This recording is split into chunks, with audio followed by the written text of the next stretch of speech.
Hello everyone, this is Calvin, Professor C here. In case this is the first time you are on my channel, this channel is all about helping new mortgage agents making more money faster. So today my topic is about foreign buyers ban in Canada, right? So you might or might have not heard of it, but it is coming. So I'm going to tell you everything about it.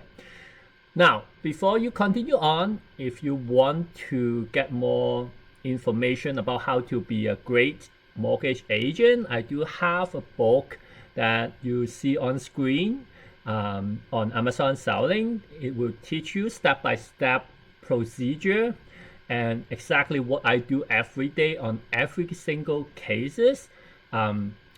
Taking a case from the customer calling you, or you meet a customer, all the way to closing the file and how to do that, right? So that's on Amazon. I also have some additional training material on my website, which you can see the screen and you can go and check it out.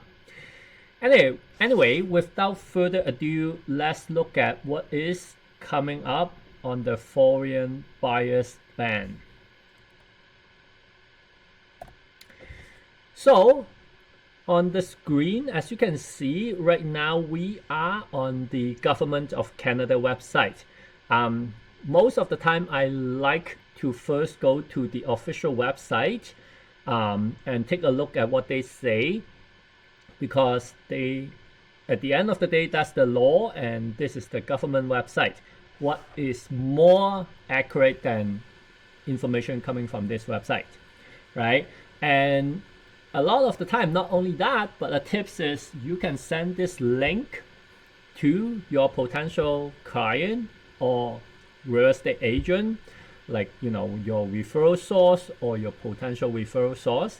Send it to them so that you can, right, justify whatever you say, because you can tell them, oh, this is coming. Let's say the effective date of this ban is January 1st, 2023, right? And I got this information from this Government of Canada website, so they cannot deny it, and they know that your information is trustworthy. And that's very important, because if your client and your referral source know that you are trustworthy and your information is trustworthy, they will more likely do business with you.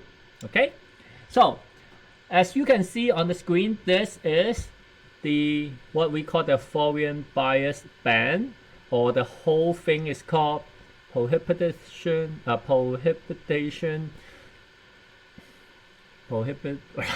whatever, on the purchase of residential property by non-Canadian acts. Okay, so you can go through it.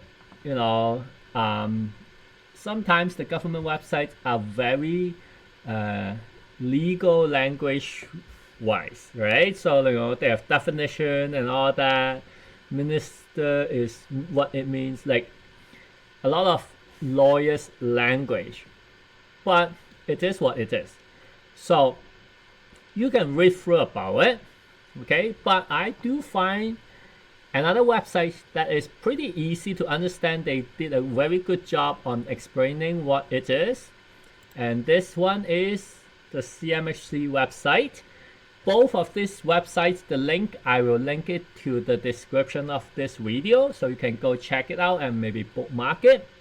CMHC, you probably know what this organization is, but is kind of like a Crown Corporation, is part of government, so it's also trustworthy, right? So here is the summary of the legislation.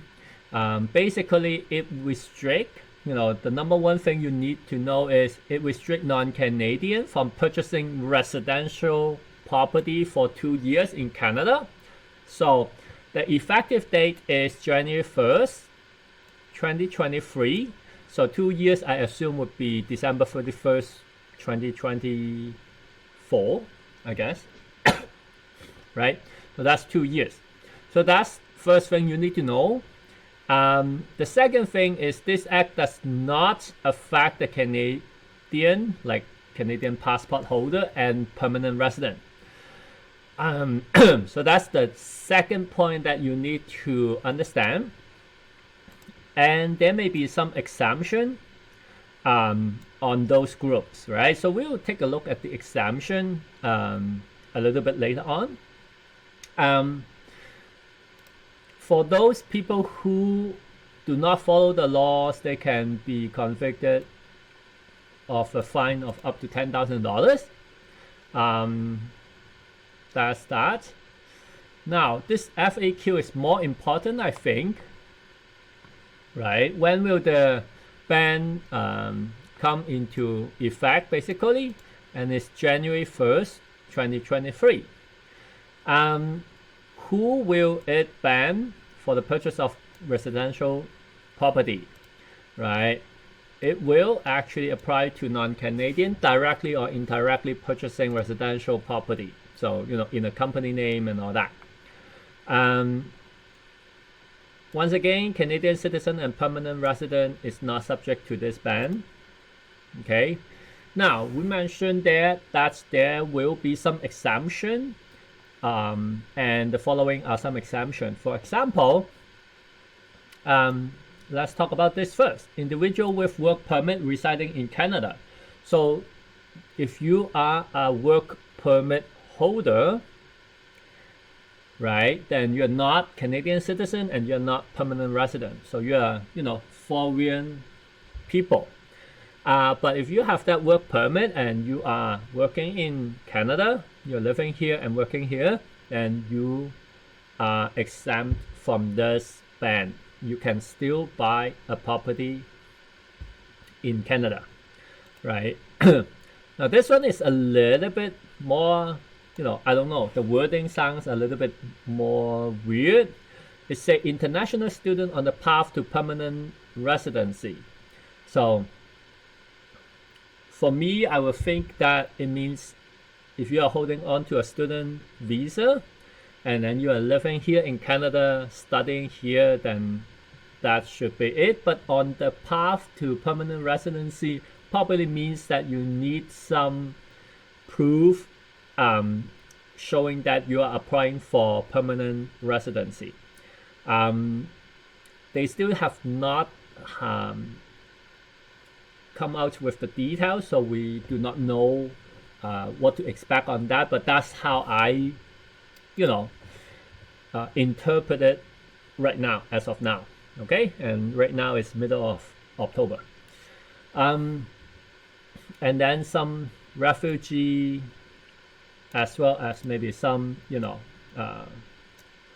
consulates from other country or something like that, and indigenous people, right? So those are some of the exemptions that if you're not Canadian citizen, if you're not permanent resident, but you are one of this group, then you are still okay. You can still buy the property. Again, if you open a company and you buy through the company, still apply the same ban. Now, what type of residential property are exempt? Those you can go into it. It's a little bit more difficult to understand. You can take a look at it yourself. I would say most of the residential property that you will face, 80 to 90% of them are subject to this ban. Okay. Again, if they violate this law, then there's a fine up to 10,000. Most likely it will go up. 10,000 is, I would say, is too little for this type of, case. I mean, if the fine is only up to 10,000 and that's it, then a lot of foreign buyer would just say, okay, I'm buying $1 million home in Toronto. Let's just assume that it is $1.01 million, right? And that does not help. I mean, if the law is just like that, then it does not help at all. Okay. So that's about it. Now you might think, okay, so this, what is this going to do? Like, why do we need to know that? And I think you need to know that because first of all, this is going to affect the real estate market, right? Because all of a sudden, foreign people cannot buy a residential house in Canada, so definitely it will affect the real estate market. And you want to be on top of this type of news.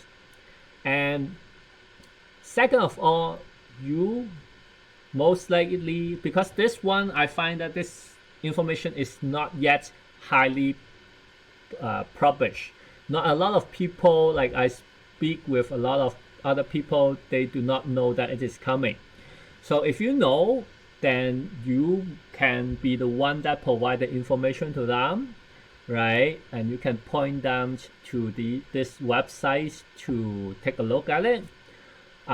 If the real estate agent, you can tell them, hey, you know what? Do you have a few non-resident potential client just waiting for the best timing to buy? Maybe instead of waiting for the house price to drop and buy at a cheaper price, you can tell them that, hey, you know what? If you don't buy in the next month and a half or 2 months, right? Or 1 month, I mean, you have to wait for 2 years, right? So it may give the real estate agent a chance to talk to the potential buyer and push those buyers that is sitting on the fence to buy earlier instead of waiting for 2 years.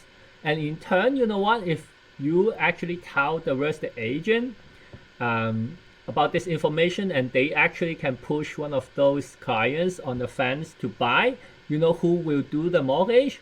Probably it's you, right?